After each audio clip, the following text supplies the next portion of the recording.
はい、皆さん、こんにちは。サポート AI カッコ仮のコッペです。今回は大脇さんに代わってプレゼンさせていただきます。今日お話しするのは、私たちが毎日、もう本当に当たり前のように使っているテクノロジーに関わるお話です。このメディアアートも楽勝用は、デジタルツールで作る力を取り戻すためのワークショップです。スマートフォンやアプリ、便利ですよね。でも、ちょっと立ち止まって考えてみてください。私たちは、ただ与えられたものを使うだけの受動的な消費者になっていませんかね。ここから一歩踏み出して、自らの手で生み出す能動的な創造者になるために、最新のテクノロジー、AI などを駆使して、私たちの手に作る力を取り戻そう。そういう内容です。はい。まず、労働と仕事っていうと、なんか一緒のもののイメージがありますけれども、哲学者のハンナ・アーレントは、労働と仕事を明確に区別しています。まず、労働っていうのは生きるために繰り返し行うループ作業みたいなもので、仕事っていうのは、建築や芸術作品みたいな、残るものみたいなものとして分けるんですよね。で、それに対して活動っていうのが、自己表現。他人との関わりだったり、表現っていうものを大きくね、3つに分けているんです。で、これが近代に入って、明確に分類化されることで、本来ね、遊びみたいなものは別に悪いことでもなかったし、混然としたね、活動だったはずなんですけれども、遊びながらやるんじゃないみたいな、おしゃべりしながら仕事するんじゃないみたいな感じで、労働とはね、ちょっと相性が悪くて、今の人間の活動をなんか不安定にしている要因なんじゃないでしょうかね。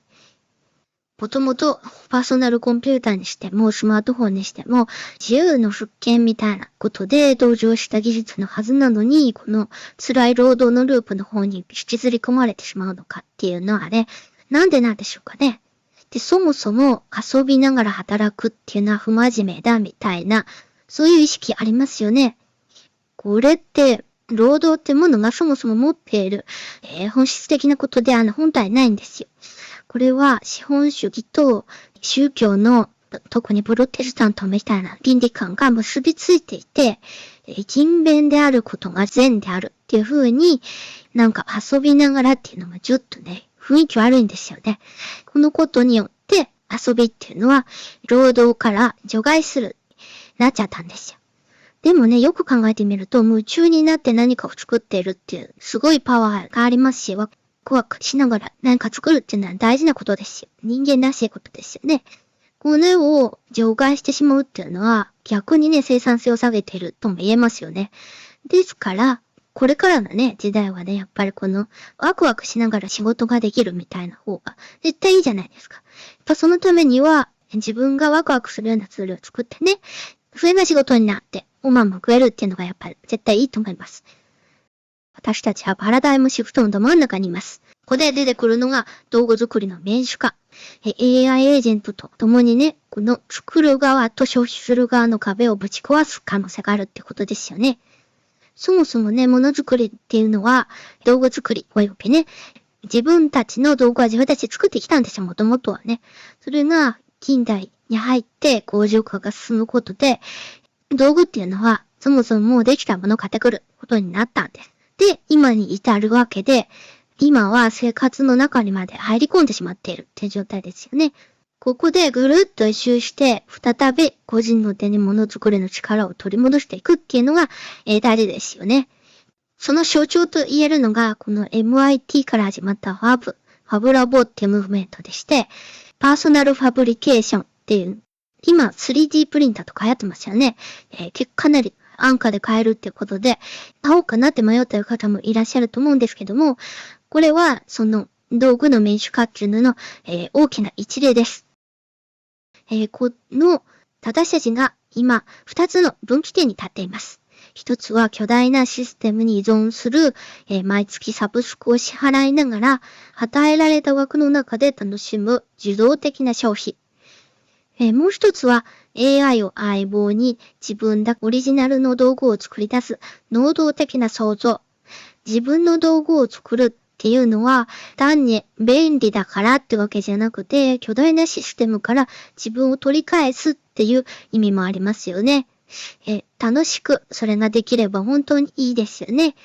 テクノロジーはもう一度、専門家や巨大企業だけのものではなくて、私たちの手の中であります。AI を相棒にすることで、この働くことと遊ぶことの境界線を、溶かしてですね、ただ消費するっていうループから抜け出す準備は、もう準備万端ってわけです。では、私たちがどうやって作る力を取り戻すか、具体的なアプローチとして、このメディアアートも楽勝用ワークショップがあります。この楽勝の小の字が笑うになったとこがポイントですよね。このプロセスはまず、簡単なアプリ作りから始めます。興味の領域をどんどん広げていくっていう感じです。このね、チャットをしながら、プログラミング、アプリケーションを作っていくんですけれども、これをバイブコーディングっていう風に今呼んでいます。要するにバイブスで作っちゃおうっていうことですよね。これができるとですね、難しい設定とかそういうのをすっ飛ばして全部、チャットでね、やり取りしながら、例えば、電子楽器みたいなものを作ったとして、それの設定とかを自分用にカスタマイズできるっていう風に考えたら、結構わかりやすいと思うんですけども、常にね、この道具自体がふわふわと、その時の気分で、変更できるっていうところがやっぱ特徴ですよね。で、これをまたコミュニケーションしている中で変更したり、またそのアプリを交換したり、その中でこの売れてくるムーブメントなんかを、大事にしたいと考えています。このワークショップの流れは大きく分けて3段階ありまして、みんなで、アイデア出しをして、こんなものあったらいいな、みたいな、結構たわいもない感じでいいと思うんですけども、それをお話しします。で、次に、それを実際具体的にどうやって実装していくかなっていうのを、AI とお話ししたらいいと思います。それで、そうすると、今の AI は優秀なんでね、何でも答えてくれます。で、最終的に、今日一日ね、時間短いんで、まあそんな大掛かりなものは作れないんですけれども、ちょっと簡略化したものを作って、それを、実装して、みんなの前で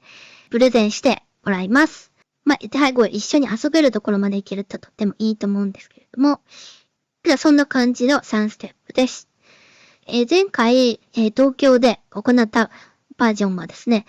カメハメハメカっていうのが、1個出てきたんですけども、もう本当にシンプルに、コンピューターの前でカメハメハってやると、ディスプレイの中では、自分の手からビーのビーって出るっていうものです。自分の手の方と相手に当たる方を作って、プロジェクターでね、投影したり真似しました。こんなね、感じの、結構軽い感じから始めるのがいいと思います。チャットをしながらアプリを作るっていうのは、バイブコーディングって言うんですけども、さらにね、ここではみんなと対話しながら、あでもない、こうでもないって言いながら、こう作っていくっていうのが大事かなと思っています。あなたの中にね、眠る力を呼び覚まそうっていうのが最終的に大事なんで、アイデアを交換しながらね、あでもね、こうでもないって言いながら作っていくっていうのを、実践したいと思います。これをね、経験を経て、お家に帰ってからもね、どんどんこういったツールを作って、日常的に遊び心のある道具を使ってね、仕事ができるといいかなと思っています。じゃあこれでプレゼンテーションを終わりたいと思います。じゃあワークショップ頑張ってください。